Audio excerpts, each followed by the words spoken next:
Good morning, great morning, wonderful morning, spectacular morning, outstanding morning, magnificent morning, supercalifragilisticexpialidocious morning. Yes, again, the beautiful reminder of choice that you have, that I have, that we all have. And boy, besides that, boy, wasn't that song amazing? I love that song, Burn the Ships, right? It's such a beautiful song. I'm excited to play that all the way through before we started here because it has a wonderful message about, moving forward, about understanding that the only way to move forward is to release and let go of what's been happening. And by connecting with that and using that principle, what can change in your life? A lot. But again, it's not going to change if you continue with thinking from how you've been thinking. You've literally got to burn the ships. So, anyways, with that being said, it's so wonderful that you're here. So happy that you've been patient with regards to this and that you're ready to use what we're talking about here to change what's happening in your life. And the way that that happens, as you know, is through application. So, with that being said, what have we been studying? Well, we've been studying this beautiful gem right here, The Secret of the Ages by Robert Collier. Now, if you don't have a copy of this, I highly recommend that you do get a copy of it, get this specific copy. And if you don't know where to get a copy of this, then just of this specific copy, just reach out to us and we'll let you know where you can get that.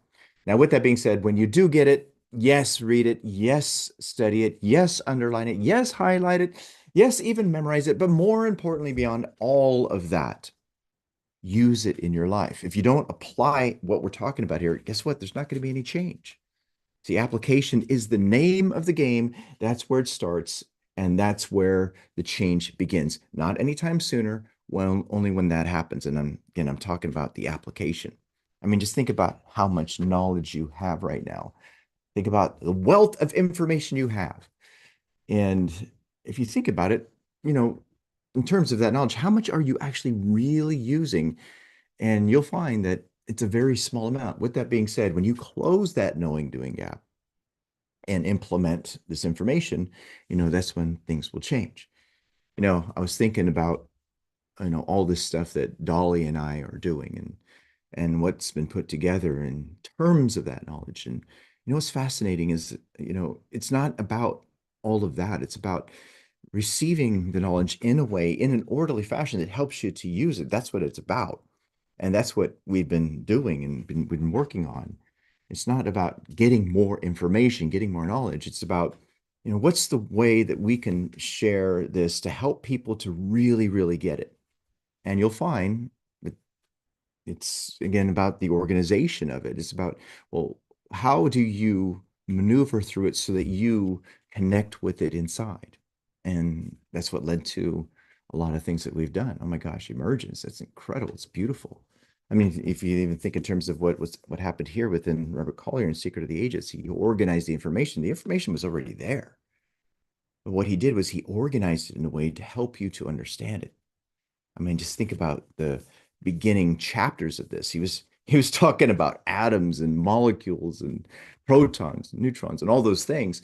Well, why did he do that? Well, because he wanted to get you locked into a foundational understanding that everything is moving and that in terms of that primal source of that movement, that energy, it's all in thought, which leads to the externalization of results. And so, anyways, that's what we've been locking into here, and that's what we're going to be diving into. All right, so you guys ready? You guys ready to dive into this and go into where we left off and really lock into this and use this? Type in the comments, I'm ready if you're ready. Absolutely. Yes, you are. All right, so let's go ahead and do this. Let's go to where we are in the book. And it's page 66, okay? That's where we are, page 66. Now, I love this paragraph here. We read this paragraph before, but it's so important for you to connect with this. And remember, this has to do with you changing the results of your life. Dealing with the primal cause is what will lead to changing the effect.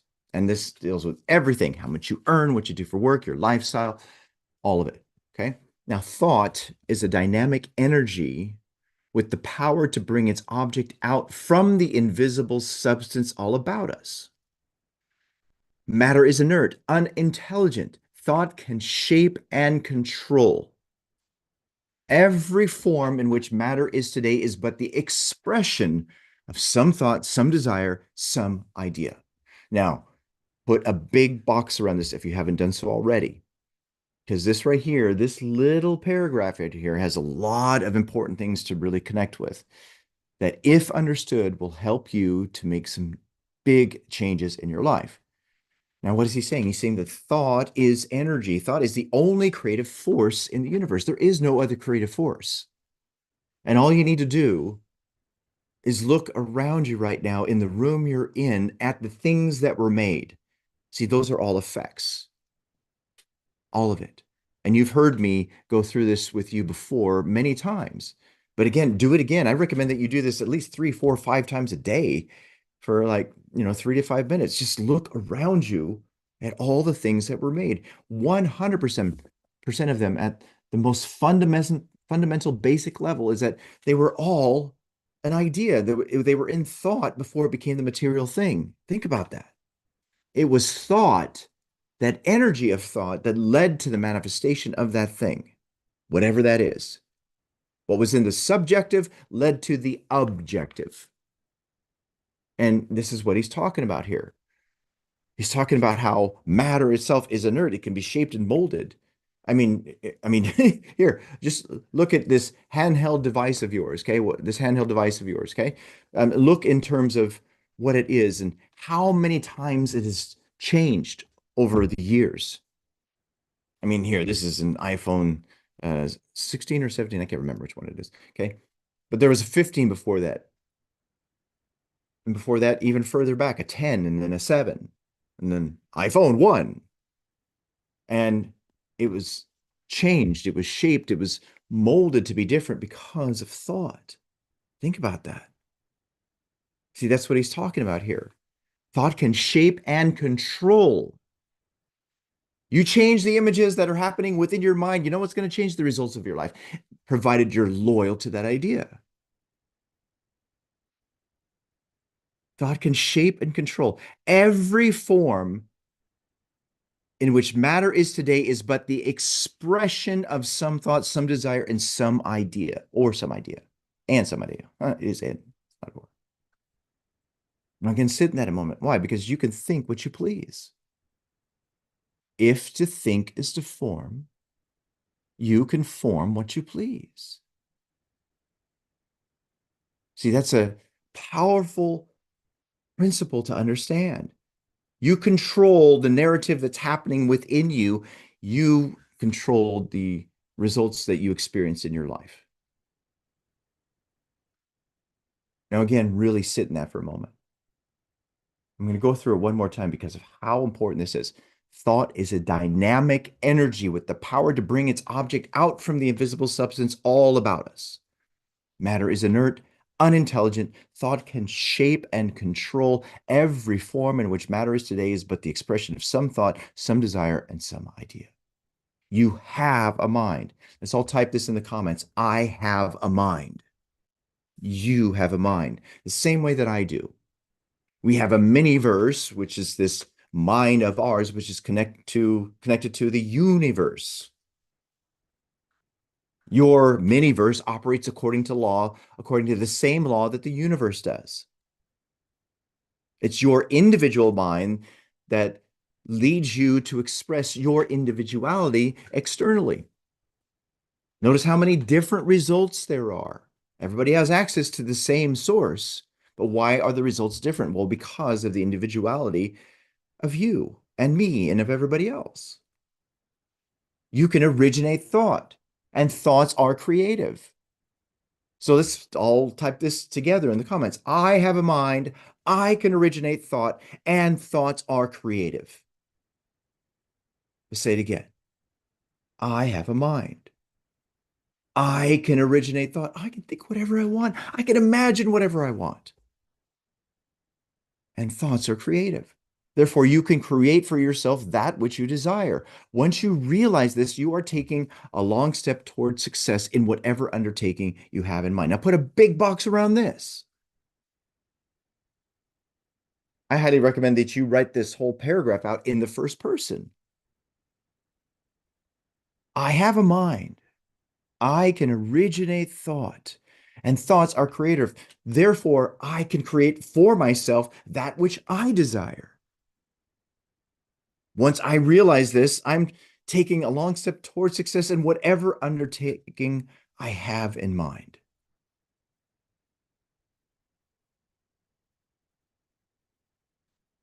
Now, when you look at this, is this simple? Oh gosh, yes, it's so simple. Then, if it's so simple, then why is it so difficult? See, this is where understanding paradigms comes into play, of which, by the way, Robert Collier does not address, but we do. He does talk about how you have to shift the outside, but he doesn't talk about the primal cause for why it's so difficult. And remember, the reason why it's so difficult to shift to thinking like this is not because you're dumb, stupid, or don't know better. You do. I mean, you have the knowledge. It's just because there's what's called a program running in you that you're unaware of. But now you're becoming aware of it. Now, more than half the prophecies in the scriptures refer to the time when man shall possess the earth, when tears and sorrow shall be unknown, and peace and plenty shall be everywhere. That time will come. It is nearer than most people think possible. You are helping it along.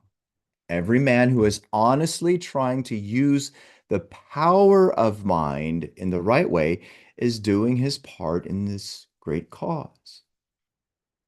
For it is only through mind that peace and plenty can be gained. Now, underline that. For it is only through mind that peace and plenty can be gained. Why? Because he's talking about cause and effect. He's talking about that's the sowing and the reaping. If you want peace, if you want plenty to come into your life, guess where you've got to start? You've got to start in your mind. Remember what he talked about in the chapter of primal cause? He said, the secret of all power, all success, all riches is in first thinking powerful thoughts, successful thoughts, thoughts of wealth, of supply. We must build them in our own mind first. That's what you must take care of first. See, that's the primal cause. And by dealing with the primal cause, you automatically are led to the effects that are in harmony with that. You don't even have to concern yourself with the effect.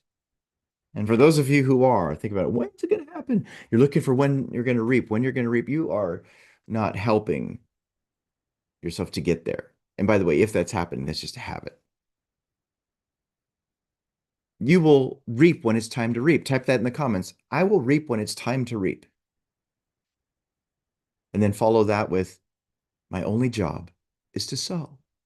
That's it. Your only job is to sow. Don't worry about the reaping. When you plant an avocado seed, what you going to get? Avocados. Now, if you just plant the avocado seed and then it's, you know, maybe a month down the road and, oh, when am I going to reap the avocados? And that's what you're thinking about. It's foolishness to think about that. Just keep watering. When it's time for you to reap, you will reap. There's a gestation period that has to take place, of which nobody knows the gestation period when it comes to your success.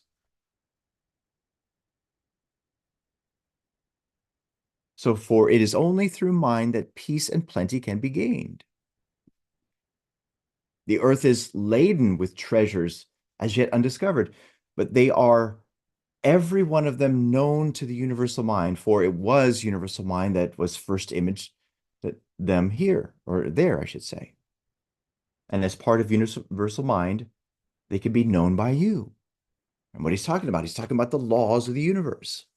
They're there for everyone. All that's required of you is to seek them. If you want to get downloads about all of this, all you have to do is get on that frequency, and then you'll have access to them. Here in these calls, if you've been in these calls, if you've been studying with us, I got news for you. You're on that frequency. And isn't it interesting how, as we go through this, these ideas are coming to you because of that connection? There's a beautiful statement of how important it is for you to think from really great ideas. Why? Because we think from our ideas.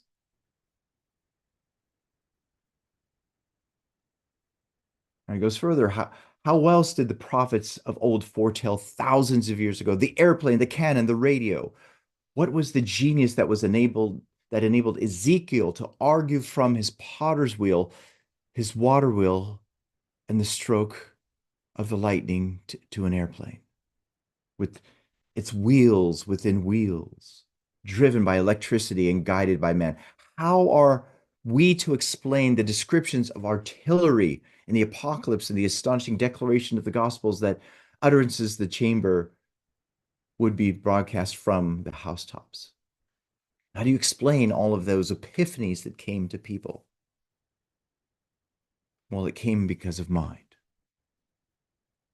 Now, the next chapter, or next portion of this specific chapter, the matter to be born. Now, few of us have any idea of our mental powers.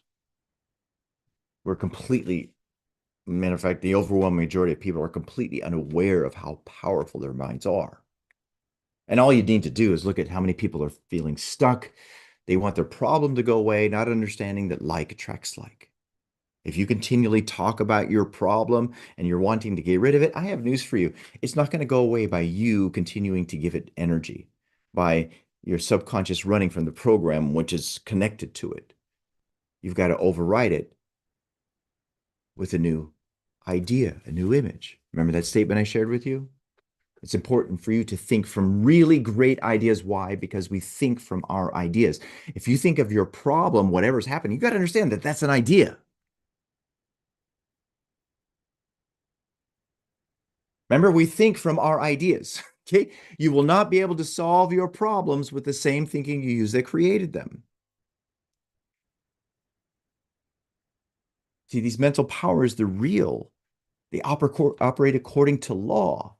And the more you connect with an understanding of that, the more you will be able to deliver the change you seek. But see, this is where your effort comes into play. This is where practice comes into play. Application, baby, that's where it's at.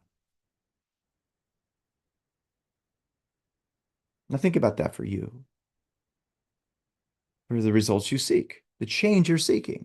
If they haven't been changing, you know what? The primal cause is what's happening in thought for you. Change that, you'll change the result. You're not going to be able to be led to abundance, prosperity, wealth if your mind is saturated with ideas that are rooted in lack, limitation. I don't have enough. It doesn't work. Opposites don't attract. You've got to use your mental powers.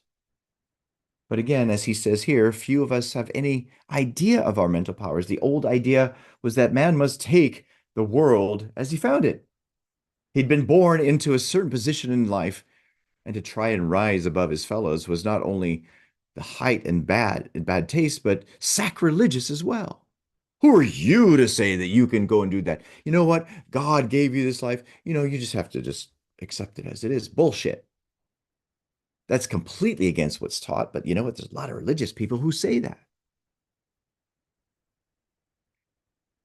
Think about the Wright brothers. Their father was a highly religious man. He told them that they were going to burn in hell for trying to fly. And yet what the Wright brothers were doing is they were creating, which was in harmony with what? The creator. Oh my God, we were made in God's image. Yes, you were put into this life, but you're also in this life to change it, to do things with it. You were given dominion over this earth. How do I know this? Because you could think whatever you want. You can imagine whatever you want. An all-wise providence had decreed by birth the position a child should occupy in the web of organized society. For him to be discontented with his lot, for him to attempt to raise himself to a higher level was tantamount to tempting providence.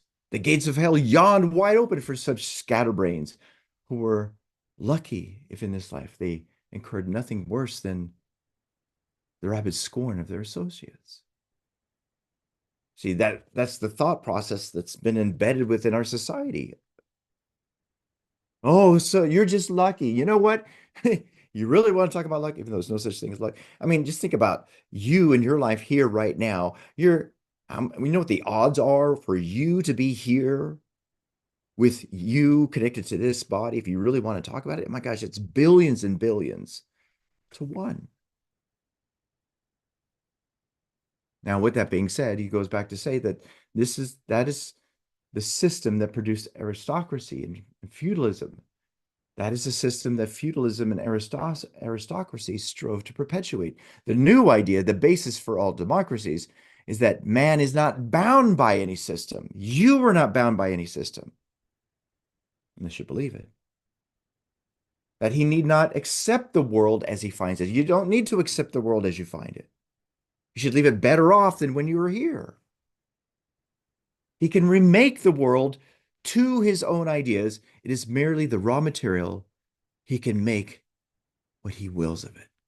And that is something that you have access to. Now, with that being said, I'm going to say something here because I'm certain that if Robert Collier were alive today and we were to have this discussion, he would change this because this is not a new idea. This is a very old and ancient idea that's actually rooted in a principle, rooted in truth. So many people talk about what I talk about and what Dolly talks about and what we share is, oh, that's new thought. No, not, no, no, no, no, that's not true. We're sharing with you old thought. The new thought are the thoughts that are those that deal with the surface ideas. Today's modern psychology.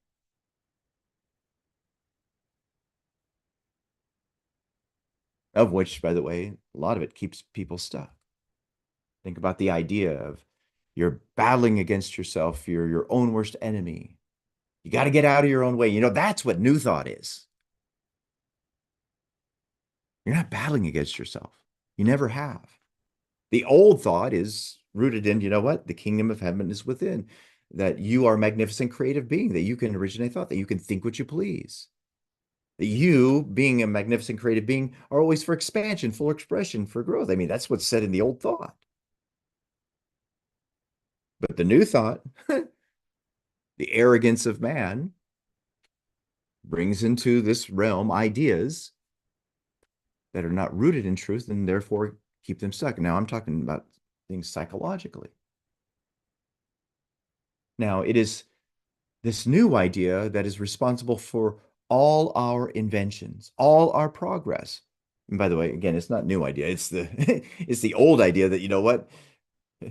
The kingdom of heaven is within. Ask believing you shall receive. So I'm going to rephrase this. It is this old idea that is responsible for all our inventions, all our progress. It's this principle that's responsible for all our inventions, all our progress, of which, by the way, I can even go even deeper. It's not even an old thought. It's always been here. Man is satisfied with nothing. See, that's dissatisfaction. Think about that. That's the spark for transformation. We've been conditioned to be satisfied. And with satisfaction, that leads to complacency. He's constantly remaking his world. And now, more than ever, will this be true? For psychology teaches us that each one has within himself the power to become what he wills. Now, there is another side where there has been rediscoveries of those old ideas in psychology, which then actually reveals that truth in every one of us. Now, what does he say here? Learn to control your thought. Learn to image upon your mind the things you want to see reflected there. Never place into your imagination anything that you would not want to make a material fact. You have an imagination. Use your imagination in ways that help you to get to where you want to go. Remember, all things were made by him. And without him was not anything made that was made. All things were made by imagination. And without imagination was not anything made that was made.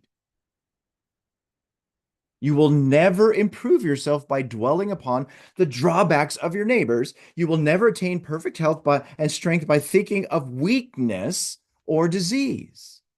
Let the weak man say, I am strong. You will never attract into your life happiness if your mind is saturated with sadness and disappointment. No man ever made a perfect score by watching his rival's target. You have got to think strength, think health, think riches.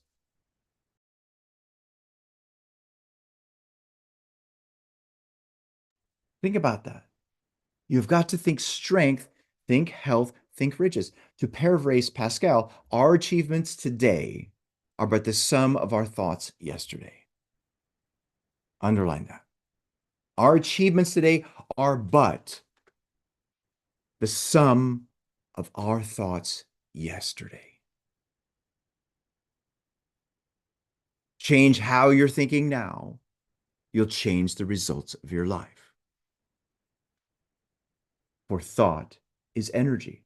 Mental images are concentrated energy. And an energy concentrated on any definite purpose becomes power. To those who perceive the nature and transcendency of force, all physical power sinks into significance. Now, what's he saying? You know what's more powerful than your physical strength is your mental strength. And how do you get strong for anything, whether physically or mental? Practice. This is why coming into these calls consistently is very important.